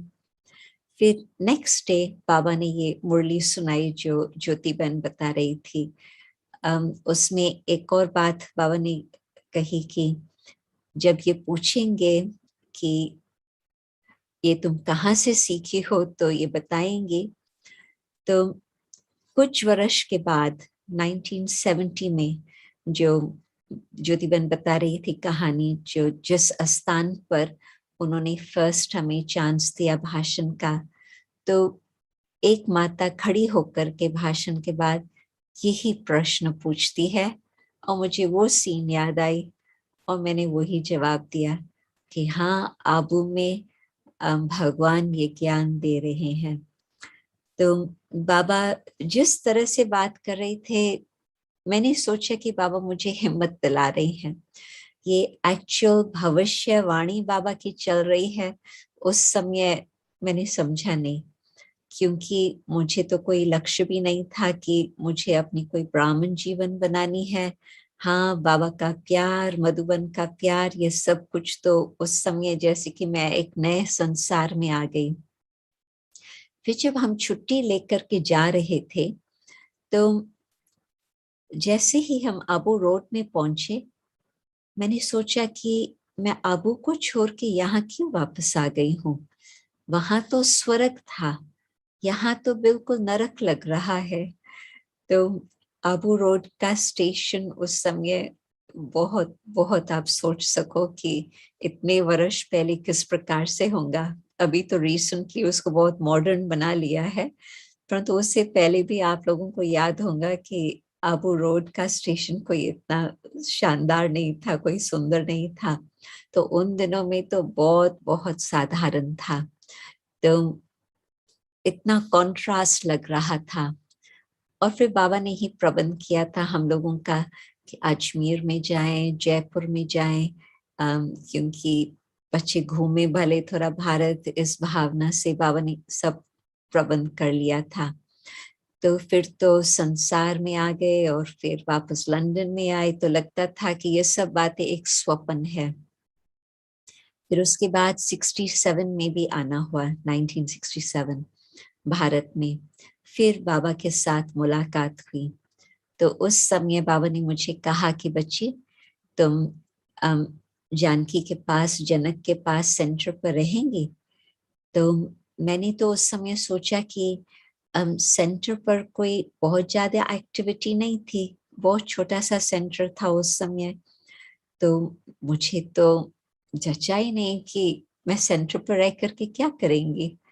तो मैं बाबा को कुछ बोला नहीं, परंतु फिर मैंने दादी को बोला, दादी मैं तो सेंटर पर रहने नहीं तैयार हूँ, मुझे तो इतना ज्ञान भी नहीं है और समझ भी नहीं है, और लंदन में तो मुझे जाकर के यूनिवर्सिटी ज्वाइन करनी है। तो दादी ने मन को हल्का किया, कहा कोई बात नहीं, मैं बाबा को बता देंगी। तो इस प्रकार से वो 67 की विशेष बात ये याद आती। परंतु तो भी बाबा तो प्यार का सागर, खूब प्यार देते रहे और पालना भी देते रहे। फिर 1967 दिसंबर, वो था अगस्त, जब हम मधुबन में थे। फिर मैं लंदन में आके वापस यूनिवर्सिटी को ज्वाइन किया, और वहां पर एक बारी मुझे यूनिवर्सिटी में बैठी हूँ और उस समय जैसे लेक्चर थिएटर होते हैं ना, ऐसे था। तो प्रोफेसर नीचे वो व्हाइट बोर्ड पर कुछ लिख रहा था और मैं थी थिएटर के पीछे ऊपर। तो बैठे बैठे पता नहीं कैसे एक लगा कि मैं शरीर में नहीं हूँ, मैं शरीर से कुछ अलग ही हूँ, और मैं ऊपर से ये सारा सीन देख रही हूँ कि वो लिख रहा है और मैं अपने बुक में लिख रही हूँ। और ये क्वेश्चन आता कि तुम यहाँ क्या कर रही हो, यहाँ क्या चल रहा है। तो जैसे मैंने अपने को कहा कि स्टॉप ड्रीमिंग, और फिर वापस जैसे कि मैं उस धरती पर आ गई। तो परंतु ये जो एक्सपीरियंस था वो मन में रहा। फिर थोड़े समय के बाद पिताजी के साथ बात कर रही थी, तो पिताजी ने एक अच्छी बात कही, कहा कि तुमको अपनी रूट्स का, अपनी जड़ों का मालूम नहीं है। जो आपकी कॉन्शियस लाइफ है वो तो तुम विदेश में रही हो, परंतु तुम जड़ों को नहीं जानते हो। तो मेरी राय है कि तुम थोड़ा समय भारत में रह करके अपनी जड़ों को पहचानो, रूट्स को जानो। तो तब तक तो मेरे बहुत सारे कजन्स थे, फ्रेंड्स थे भारत में, तो मुझे भी खुशी थी। तो दिसंबर में हम लोग वापस आए भारत और मैं अपनी ग्रैंड मदर के पास रहने लगी। माता जी भी साथ में थी, पूना में ही। तो 2-3 मास तो मौज में बीते, फिर मैं बोर हो गई। फिर मैंने सोचा कि मुझे बुद्धि को कुछ सोचना चाहिए, कुछ दिमाग के लिए कुछ अच्छी बात स्टडी करनी चाहिए। तो संकल्प आया कि मैं दादी के पास जाऊं और दादी से बात करूं। तो करीब दोपहर का 12 बजे का समय था। मुझे थोड़ा बहुत अंदाज था कि सेंटर कहाँ है, तो वो रास्ते पर मैं चल पड़ी और बहुत ज्यादा दूर नहीं था, 15 मिनट का ही रास्ता था। तो मैं वहां पहुंची तो दादी अकेली थी। तो दादी को तो बहुत सरप्राइज था कि तुम यहाँ कैसे आकर पहुंची। दादी को मालूम था कि मैं भारत में हूँ, परंतु मैं गई नहीं थी सेंटर पर। तो दादी तो बहुत खुश थी। तो दादी ने कहा कि तुमको कुछ कहना है या मैं कुछ कहूँ। मैंने कहा दादी मैं सुनने के लिए आई हूँ। तो दादी फिर मुझे बताने लगी। दादी को टचिंग कहो, कैसे भी कहो, परंतु वो टचिंग होती है कि बाबा कहते हैं नव्ज देखना। तो योगियों को नव्ज देखना अच्छी तरह से आता। तो उस घड़ी दादी ने बताया कि आजकल हर एक इंसान के ऊपर अनेक प्रकार की बातों का असर हो गया है, प्रभाव आ गया है। Education, society, friends, media. तो इस कारण से विवेक इतना सोच नहीं सकता है, राइट और रॉन्ग, कंफ्यूजन आ जाती है। तो दादी जैसे कि मेरे मन के संकल्प को पकड़ रही थी, क्योंकि एक तरफ वेस्टर्न सोसाइटी, दूसरी तरफ भारत की बातें, तीसरी तरफ ज्ञान की बातें, और फिर वेस्टर्न सोसाइटी में भी परमिसिव सोसाइटी शुरू हो चुकी थी। तो ये सब जो बातें थी, मुझे आगे का किस प्रकार से रास्ता लेना है वो मेरे पास क्लियर पिक्चर नहीं था। तो मैंने विदेश में तो सोचा था कि अभी तो सोचने की जरूरत नहीं है, अभी तो मैं अपना एजुकेशन पर ध्यान दूं, फिर और आगे देख लेंगे। परंतु ये क्वेश्चन मेरे मन में चलता था। तो दादी ने जब ये बात कही, दादी ने बिल्कुल जैसे कि नब्ज को पकड़ लिया। तो मैंने कहा कि फिर ये प्रभाव जो पड़ा है आत्मा पर वो कैसे उतर सकता। तो दादी ने कहा योग। तो वहां करके योग क्या होता है, 7 days कोर्स करो, योग सीखो, तो तुमको खुद ही पता चलेगा। तो फिर तब तक 1 घंटे के बाद सुंदरी बहन आकर के पहुंची थी। वो बाजार गई थी किस काम के लिए, तो दादी ने उसको बुलाया। तो सुंदरी बहन दादी के साथ रहती थी वहां। तो फिर सुंदरी बहन को बोला कि तुम उसको कोर्स कराओ। तो मैं उसी दिन फिर शाम को फिर आई कोर्स करने के लिए सुंदरी बहन के साथ। आत्मा का परिचय जो उस घड़ी मुझे मिला, कई प्रकार के क्वेश्चंस मेरे उतर गए। क्योंकि जब 8 साल की आयु में ये बताया गया कि आत्मा ज्योति बिंदु है, यहाँ रहती है, वो तो एक कहानी के समान सुनते हैं, कुछ अंडरस्टैंडिंग तो थी ही नहीं। परंतु इस समय फिर क्या था कि एक एक बात का जितना डिटेल में सुनती गई, बहुत अच्छा लगा, बहुत क्लैरिटी आई, कई प्रकार के प्रश्न का उत्तर मिला। फिर लास्ट में 5 मिनट साइलेंस में बैठे, वो अनुभव भी हुआ। फिर जब मैं वापस घर लौटी, मैं पहुंची घर और मैंने सोचा कि वहां से यहाँ तक मैं कैसे आई। बिल्कुल कोई बात ही याद नहीं आई, जैसे कि मैं उड़ के यहाँ से वहां तक मैं पहुंच गई थी। तो दूसरे दिन बड़े शौक से मैं लेसन के लिए गई, फिर परमात्मा का परिचय। तो उस समय भी बहुत ही तुरंत बाबा ने जैसे कि बुद्धि को खींच करके बहुत सुंदर अनुभव कराया। फिर तीसरे दिन भी क्लास, फिर तीसरे दिन तो दादी फिर मिली। तो दादी कहे कि तुम क्यों नहीं सवेरे क्लास में आती हो, तुमने मधुबन में तो मुरलियां सुनी है। तो बिल्कुल चौथे दिन ही सवेरे, और न सिर्फ मुरली होती थी परंतु दादी की एक्सप्लेनेशन भी होती थी।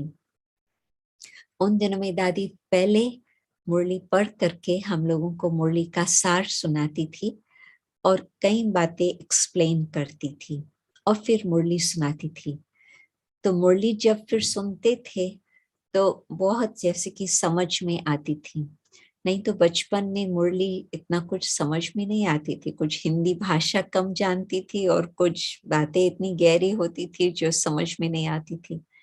परंतु दादी क्लियर करके बताती थी, बाबा की मुरली सुनते थे, बहुत क्लैरिटी आ जाती थी। तो सवेरे जल्दी जागना और क्लास में आना और फिर शाम को अपने फ्रेंड्स के साथ घूमने जाना। तो एक दिन मैं तैयार हो रही थी बाहर जाने के लिए फ्रेंड्स के साथ, कजिन्स के साथ। तो रजनी बहन मुझे कहती है कि तुम ये सब कुछ क्या कर रही हो। तो मैंने सोचा ये क्यों कह रही है। तो कहती है कि तुमको डिसाइड करना चाहिए, तुमको इधर की जीवन चाहिए या उधर की जीवन चाहिए। तो मैंने कुछ जवाब नहीं दिया, मेरे पास जवाब तैयार नहीं था। तो फिर नेक्स्ट डे रजनी बहन दादी को कहती है, दादी आप इसको समझाओ, सवेरे उठती है फिर रात्रि को घूमने चले जाती है, ये अपना डिसाइड करना चाहिए ना क्या चाहिए। तो दादी ने उसको प्यार से कहा, ये डिसाइड करेंगे। मम्मा ने भी कहा था अपने आप ही योग सीखेंगे और अभी दादी उसको बता रही है तुम उसको सोचने दो, अभी कुछ नहीं बोलो, ये खुद ही बताएंगी। तो फिर कुछ दिनों के बाद दादी ने हम लोगों से पूछा कि महाबलेश्वर कौन जाएगा। बड़ी दादी वहां प्रदर्शनी कर रही है, तो कौन जाने के लिए मना था। तो हम दोनों दादी के पास गए कि हम जाने चाहते हैं महाबलेश्वर।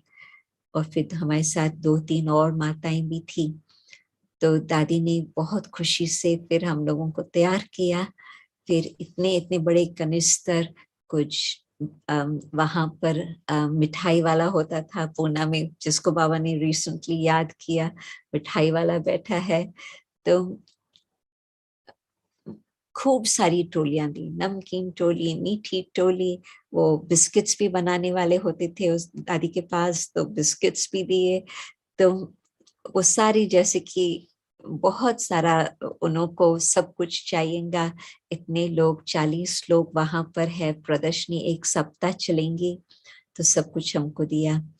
फिर हम लोग वहां पहुंचे तो बड़ी दादी तो बहुत प्यार से मिली। फिर हम लोग 40 लोग, एक बोर्डिंग स्कूल था बच्चों का, समर हॉलिडेज थे, तो वहां पर बोर्डिंग स्कूल लिया था शहर से थोड़ा बाहर। और फर्स्ट डे ही अमृत वेला जब हम बाहर कर रहे थे, दादी जी सामने योग करा रही थी। ऊपर से चांदनी की बहुत सुंदर चमक थी, और दादी तो उस समय भी, दादी के कुछ सफेद बाल ही थे, तो बिल्कुल दादी एंजल ही लग रही थी। मूनलाइट दादी के सिर पर बहुत सुंदर रीति से चमक रहा था, तो बिल्कुल लगता था कि हम फरिश्तों की दुनिया में आ गए। और फिर दादी भी उस समय मुरली सबको सुनाती थी, और दादी का मुरली सुनाने का भी कुछ वरदान था दादी को, तो बहुत सुंदर बात लगती थी। फिर नाश्ते के बाद दादी मुझे और चंद्रुबेन, जो चंद्रुबेन आजकल सैन फ्रांसिस्को में है, वो भी आई हुई थी माँ के साथ, तो हम दोनों का हाथ पकड़ के हम लोगों को ले जाती थी टाउन हॉल में। तो कब कब थोड़ा हिल जो थी वो डाउनवर्ड क्लाइंब होता था, डिसेंट, तो हम लोगों को कहती थी, अच्छा अभी हम रेस करते हैं, हम देखते हैं कौन जल्दी भाग सकता। दादी की आयु 40 समथिंग कुछ होंगी, तो हम दोनों के साथ दादी रेस करती थी नीचे आने में। फिर वहां पर प्रदर्शनी लगी थी टाउन हॉल में, तो रमेश भाई को दादी ने बोला कि तुम इसको इंग्लिश में समझाओ, तो सारा उसने प्रदर्शनी समझाई मुझे। नहीं तो प्रदर्शनी क्या होती है मैंने देखी नहीं थी, तो इस तरह से फिर उन्होंने सारा समझाया। और गीता के भगवान के लिए तो मैंने कहा कि ये तो मुझे बिल्कुल समझ में नहीं आता, तो कहता है कोई हर्जा नहीं, यदि कोई इंग्लिश बोलने वाले आएंगे तो आप उन्हों को कहना कि ये गीता का भगवान का टॉपिक मैं दूसरे बड़े टीचर को बुलाती।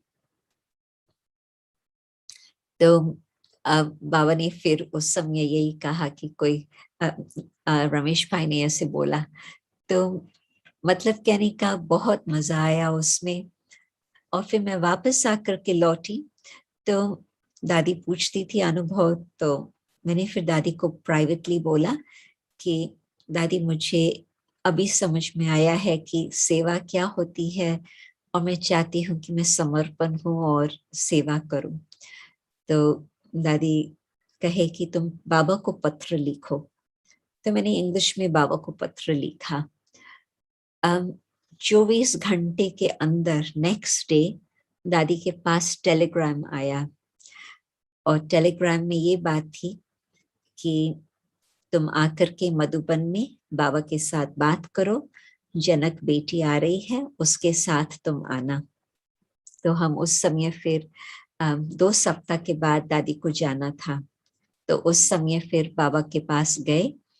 और उस समय तो जून मास था, तो बड़ा संगठन था, मीन्स बड़ा, उस समय 100 लोग होते थे मधुबन में, वो बड़ा संगठन हम समझते थे, क्योंकि रहने की जगह तो बहुत ज्यादा तो थी नहीं। फिर उस समय बाबा से जब मिले, तो फिर बाबा के पास बाबा ने कहा कि बाबा से कल मिलना। तो नेक्स्ट डे झोपड़ी में बाबा ने बुलाया 10 बजे सुबह को। और उस समय झोपड़ी जो थी, वो जो आजकल है वो अलग है, जो उस समय होती थी वो थोड़ा और छोटी भी थी, परंतु फ्रेश बनाना लीव्स के साथ वो बनती थी। नीचे सा सिर्फ कंक्रीट का बेस था और बाकी बनाना लीव्स। तो वहां पर बाबा ने रजनी बहन और मेरे साथ बात की, तो बाबा ने कहा बच्ची बोलो मन में क्या है। तो मैंने बाबा को बोला कि मैं समर्पण होने चाहती हूँ। तो बाबा ने मुझे देख करके कहा कि बाबा पहले से ही जानते थे। तो उस समय वो सीन याद आई जबकि बाबा ने कहा था कि तुम स्पिरिचुअल टीचर बनेंगी।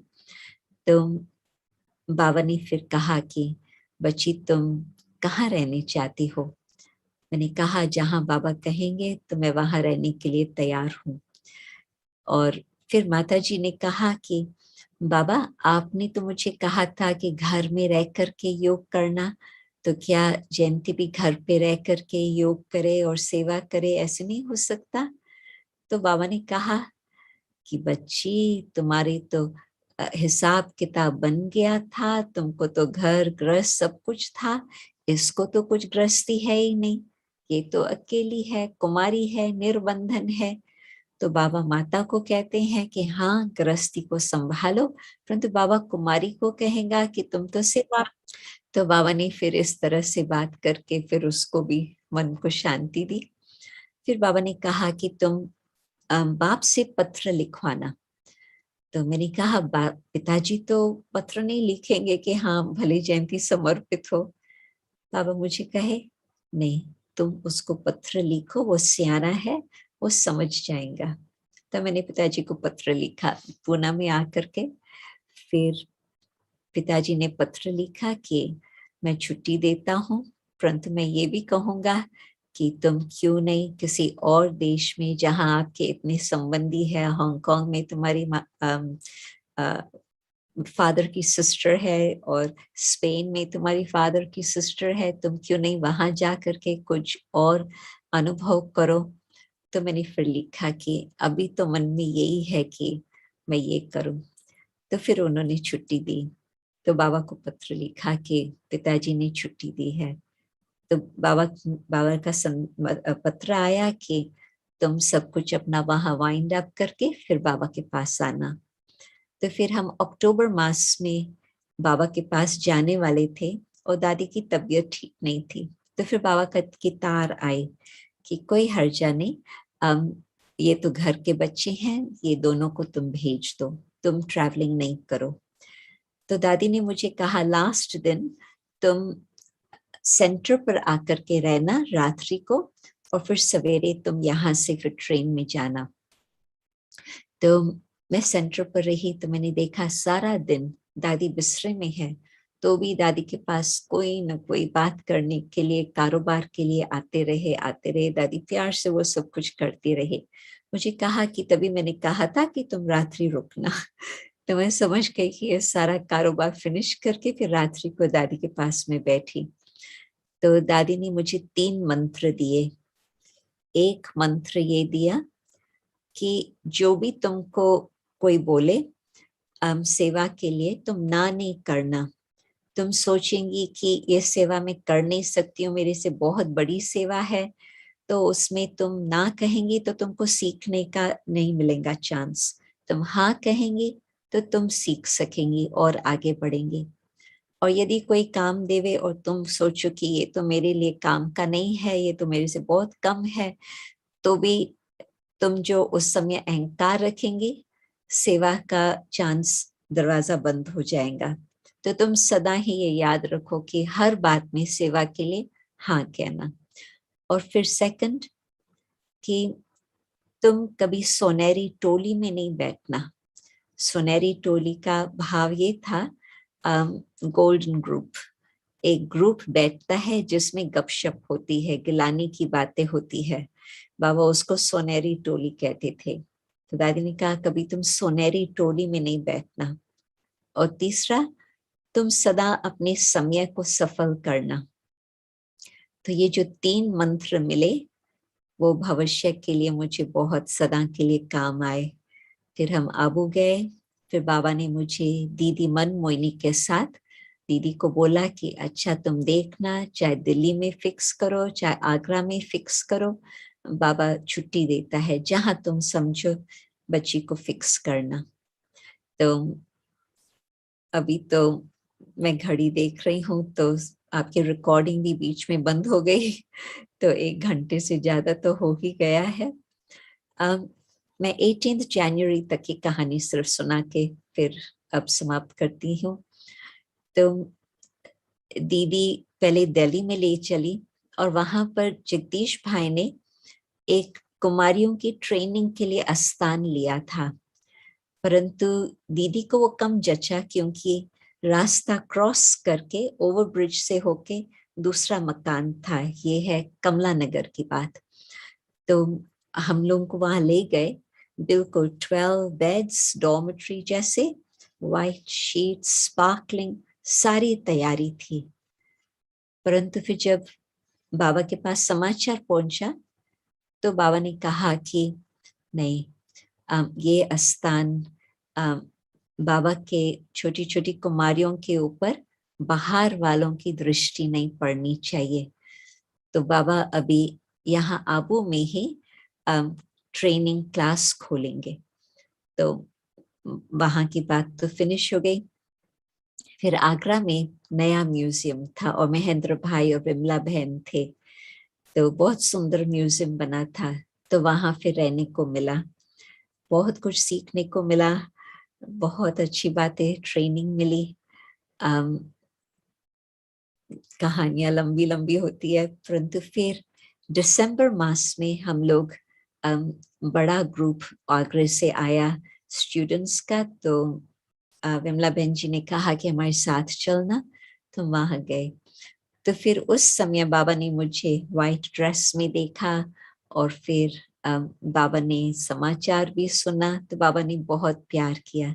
फिर बाबा ने सजेशन दिया कि ज्योति बच्ची को तो मिलने जाना, 66-67 में भी मिलने गई थी उससे स्कूल पर। तो फिर उससे मिली, अनुभव सुनाया। तो फिर उसको भी संकल्प आया कि मैं भी थोड़ा ये अनुभव करूं। बाबा ने छुट्टी दी। फिर हम दोनों वापस आगरा, ग्वालियर आज सेवा के लिए गए। फिर 18 जनवरी रात्रि को 2 बजे हम लोगों को समाचार मिला। हम सब योग में बैठे। फिर नेक्स्ट मॉर्निंग सारी रात फिर योग चला। फिर दूसरे दिन क्लास वाले आए, उनको समाचार सुनाया, परंतु सब योग में ही बैठे। फिर 8 बजे महेंद्र भाई ने बुलाया कि हम जा रहे हैं आबू, आप चलेंगे? तो हम दोनों ने जल्दी में तैयारी करके हम लोग आबू गए। ट्रेन में तो पहले तो सब साइलेंस में ही बैठे थे। फिर कईयों के मन में प्रश्न था, तो वो आपस में बात कर रहे थे, हम तो साइलेंस में ही थे। फिर मंडे सवेरे 20 तारीख को हम आबू पहुंचे और वहां पर फिर तपस्या चालू थी। फिर तो बाबा अव्यक्त हो चुके थे, परंतु बाबा का चेहरा बिल्कुल ऐसे लगता था फूल के समान। ऐसे नहीं लगता था कि आत्मा नहीं है, जैसे बाबा आराम में है। बहुत बहुत सुंदर चेहरा बाबा का था। फिर 21 जनवरी को कार्यक्रम रहा, बाबा की पधरामनी हुई और दादियां सामने बैठी थी और ज्योति बहन और मुझे दादियों के बिल्कुल पीछे नेक्स्ट लाइन में बिठाया। तो वो जो मुरली थी वो तो बिल्कुल बाबा ने जो एक एक बात बताई है वो प्रैक्टिकल अब हम देख रहे हैं कि किस तरह से मधुबन का कार्यक्रम चला। फिर बाबा अव्यक्त होने के बाद तो दूसरा चैप्टर है, कभी फिर वो सुनाएंगे। तो अभी समाप्त करते हैं। ओम शांति। आप सभी को धन्यवाद। शांति। ओम शांति। थैंक यू दीदी जी। वैसे धन्यवाद के लिए शब्द कोई भी मैं यूज करूं शायद कम पड़ेंगे, फिर भी आपने एक हमारी रिक्वेस्ट को भी स्वीकार किया कि उस टाइम को कंसिडर मत करना, आपने वो भी हमारी रिक्वेस्ट को मान लिया, इसलिए आपका बहुत बहुत धन्यवाद। लेकिन एक बात मैं सोच रहा था दीदी जी आपकी बात को सुनते सुनते कि यूं तो लोभ एक विकार है, लेकिन आपको सुनते हैं तो सुनने की लालच बढ़ती ही जाती है, तो उसका क्या इलाज करें, इसको किस कैटेगरी में हम डालें? आप क्या कहते हैं इस संदर्भ में? बाबा कहते हैं कि शब्दों से भी पढ़े, अब आवाज से पढ़े, साइलेंस में जाने का समय है। तो बाबा ने हर बात का बहुत अच्छा उत्तर दे दिया है। जी बहुत अच्छी बात। एक छोटा सा सवाल, आपको कौन सा गीत बहुत, आप कहेंगे बहुत सारे गीत, लेकिन उसमें से भी एक गीत आपको कौन सा बहुत मन को भाता है बाबा का?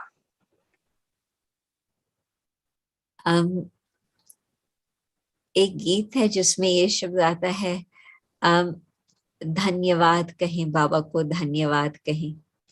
तो एक बहन का गाया हुआ गीत है, वो बोरीवली वालों ने वो गीत बनाया है। बाकी और डिटेल तो मुझे इतना याद नहीं है, परंतु वो जब जब आता है तो मुझे लगता है कि ये हमारे दिल की बात है। धन्यवाद तेरा प्रभु, धन्यवाद तेरा, वो वाला? वही जी।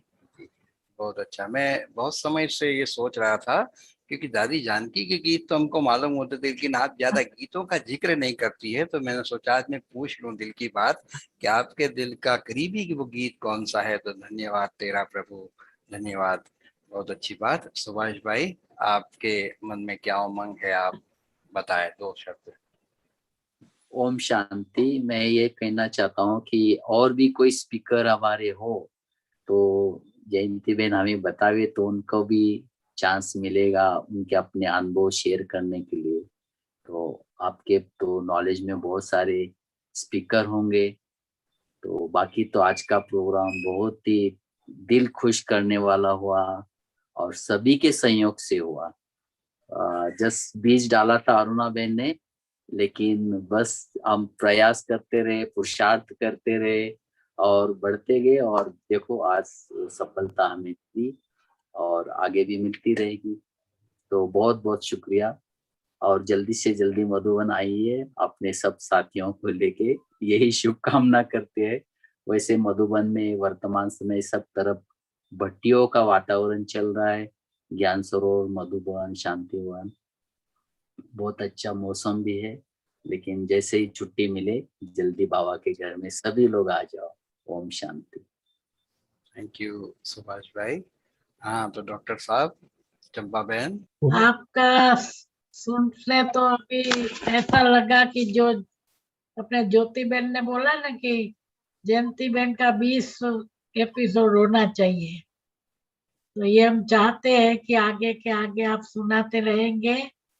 और हम मतलब हम जब ज्ञान में आए तो हमने रजनी बहन को, मुरली दादा को, आपके दादी को, सबको बहुत बार देखा है। वो टाइम दूर दूर से देखा है, इतनी पहचान नजदीक से नहीं हुई है, लेकिन पांडव भवन में बहुत बार आते रहे और सबको देख के भी बहुत, और आपको देख के अभी तो जानकी दादी की वासना आ रही है। ये अभी जानकी दादी जैसे ही आप सबको पालना दे रहे हैं, और बहुत बहुत अच्छा लगा। और बाद में भी आप हमको सुनाएंगे, ये हम आशा रखते हैं। और बड़ौदा में कभी आने का निमंत्रण भी देते हैं, आप इंडिया में आओ तो जरूर जरूर आपका प्रोग्राम रखेंगे। जब भी जरूरत पड़ेगी तो अरुणा बहन है, उनको बोल देंगे, वो बराबर। जी अरुणा बहन जी, आप भी तो शब्द कहे फिर पूरा करेंगे बाबा की याद में बैठ के। बस यही कहूंगी कि बहुत हमेशा मतलब आनंद आता है जयंती बहन को सुन के, और आप लोग भी बहुत मेहनत करते हो। मैंने आपका यूट्यूब भी देखा है, तो आप सभी को भी बहुत बहुत धन्यवाद और दिल से दुआएं कि आप ये हर शाम को ये प्रोग्राम प्रेजेंट करते हो। इसमें भी तो पीछे बहुत काम होता होगा। और जयंती बहन, आप भी ऐसे क्लासेस देते रहो, आगे बढ़ाते रहो, दुआएं देते रहो। Thank you to everyone, thank you so much. कभी बहुत बहुत शुक्रिया। तो चलिए दीदी, आप सबको प्यार भरी दृष्टि दे। 2 मिनट हम बाबा की याद में बैठेंगे, फिर पूरा करेंगे। और आज तो दीदी का ही मनपसंद गाना बजाएंगे और कुछ सोचना ही नहीं है। धन्यवाद तेरा प्रभु, धन्यवाद तेरा। तो आज तो दीदी जी का भी धन्यवाद है, आप सब का धन्यवाद है। तो चलिए कुछ पल बाबा की याद में बैठते हैं। जीवन की राहों में तुमसे उजेरा, प्रेम का प्रकाश मेरे प्राणों में बिखेरा। जीवन की राहों में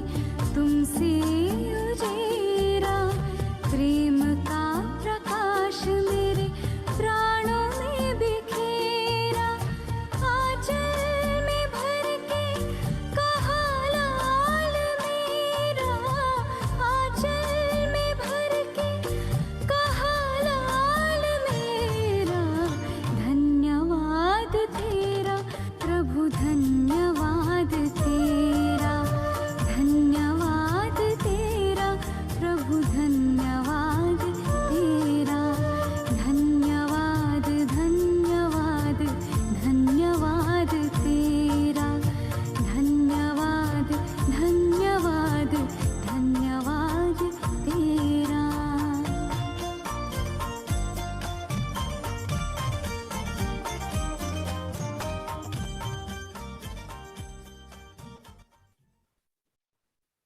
ओम शांति।